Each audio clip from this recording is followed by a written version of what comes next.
Protests are continuing across India as thousands demand justice for the medical student who was gang raped and tortured on a bus in Delhi in the middle of December. Her death may have shocked India, but the problem of violence against women goes far beyond one case or even the issue of rape. The UN estimates that the practice of female feticide and infanticide means India is now missing 50 million women and girls. The problem is particularly apparent in the northern states, where many young men are now unable to find a wife. As Natalia Antelava reports, that's breeding organised crime across the country. We're following two police vans, and all we know is that we're heading towards the village where this 14-year-old girl is being held. She was kidnapped about a year ago. She's been missing since, until last month her father, who is also with us, managed to find out where she's being held.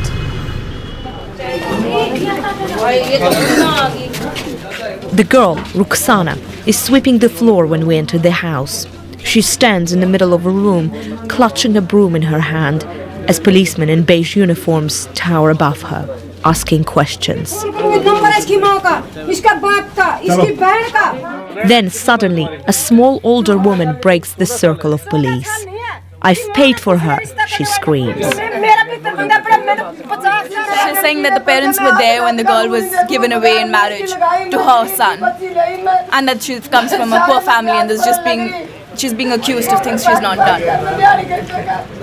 But Rukhsana tells the police that she'd been kidnapped, sold into marriage. Then, day after day, for 1 year, she was humiliated, beaten, raped. A week after her rescue, we travelled to India's border with Bangladesh to visit Rukhsana in her village. Here at home, she is safe to tell me more about the day her childhood ended. I was walking home from school during my lunch break. 3 men came up behind me and dragged me into a car. I screamed, but they showed me a knife and said they would kill me. They put me on the train to Delhi. Then they drove me to a village at night. In a house in that village, there were 3 men, my so-called husband and his brothers and their mother. I was made to do all the housework. If I didn't do it well, they would beat me. Rukhsana doesn't want to talk about the rape. Everyone, my whole village, knows my story. I will never be able to get married now.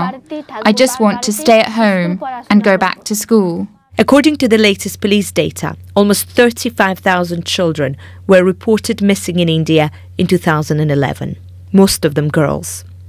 But police sources say a poor reporting system means the real number is much higher, and that every year tens of thousands of girls are sold into prostitution, domestic slavery, and increasingly into marriage in the northern states of India. Many victims, like Rukhsana, come from West Bengal. After weeks of trying, we managed to meet a man who sells women for a living. The demand is rising, so I've been able to buy 3 houses back in Delhi. I traffic up to 200 girls a year. I tell the parents we're taking them for work. Then I get them to a placement agency in the city. Whatever happens next is not my concern. The police know what I do. I have to pay them in every state I work in. I've run into trouble with the authorities, but I'm not worried. If I go to jail, I'll be able to bribe my way out. At the police headquarters for West Bengal, they deny specific allegations of corruption, although admit that there is a general problem. The head of the anti-trafficking unit for West Bengal also told me officers desperately needed more resources to fight a growing criminal network. Even greater, though, some argue, is the need for attitudes to change. Back in Haryana, I met women like Rupa. 25 years old, she says she was trafficked, sold into marriage, then forced to have 2 abortions because both times she was pregnant with a baby girl. In India, the cycle of abuse carries on.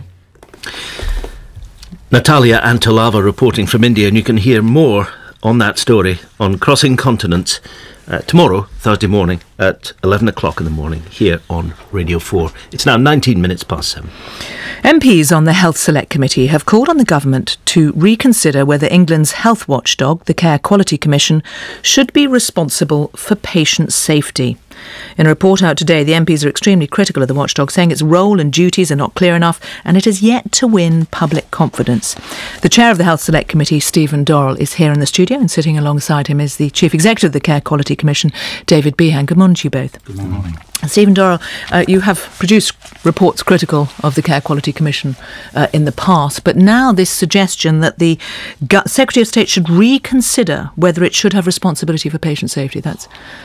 Well, I think the key issue here is that the public patients need to have an organisation in which they have confidence that has clear responsibility for regulating the delivery of patient safety essential standards in the delivery of care. And there has been in the past an organisation, the National Patient Safety Agency, that's been responsible for coordinating the delivery of high quality patient safety standards. And it seems to me odd that you have an organisation which is responsible for regulating essential standards in the delivery of care in the form of the Care Quality Commission, but responsibility for coordinating patient safety information rests somewhere else. I don't understand why that division has been maintained in the arrangements we now have. OK, so it's responsible for care but shouldn't be responsible for patient safety. I'm not clear. No, I'm the suggestion there has been in the past the National Patient Safety Agency, one organisation, Care Quality Commission, a second organisation. National Patient Safety Association is being abolished, rightly in my view, but those responsibilities are being transferred into the Commissioning Board. So we're maintaining a distinction between patient safety and essential standards, which is unclear to me, and that's why I suggest that this needs to be reviewed. And are you suggesting that that would focus minds at the Commission if they had that role as well? Yes, it is. That's precisely the thinking. That what the committee is recommending is that there should be a very clear focus within the CQC on patient safety and essential standards, in order that the public can have a growing confidence in the CQC as a regulator which is focused specifically on those things that are a real concern to patients. That is to say,